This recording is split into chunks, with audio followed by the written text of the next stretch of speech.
माता रमाई जयंतीच्या अनुषंगाने आज एक भीमसैनिक म्हणून आम्ही माननीय मंत्री छगनरावजी भुजबळ साहेब एक लोकप्रतिनिधी म्हणून यांच्याकडे समाजाच्या वतीने एक मागणी केलेली आहे की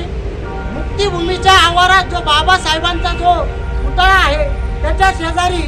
तसाच भव्य दिव्य स्वरूपाचा पुतळा माता रमाई आंबेडकर यांचा मुक्तिभूमीच्या आवारामध्ये झाला पाहिजे अशी मागणी आम्ही आमच्या निवेदनाद्वारे साहेबांकडे केलेली आहे। त्यानंतर इतरही काही प्रशासकीय कार्यालयापर्यंत आम्ही आमच्या मागण्या पोहोचवणार आहोत। त्यानंतर येवल्याचं जे बस स्थानक आहे त्याचा नामकरणाचा विषय असेल, त्याच्यानंतर जो मागे तुम्ही पुतळा बघत आहात बाबासाहेबांचा, मागे राजकीय पुढाऱ्यांनी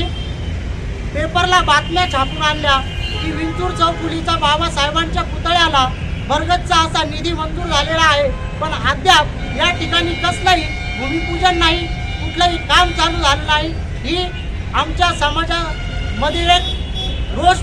निर्माण होत आहे याच्यामुळे, आणि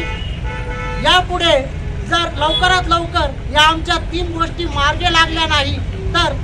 येणाऱ्या काळामध्ये एक मोठं जन आंदोलन या लोकप्रतिनिधींच्या आणि शासनाच्या प्रशासनाच्या विरोधामध्ये एक भीमसैनिक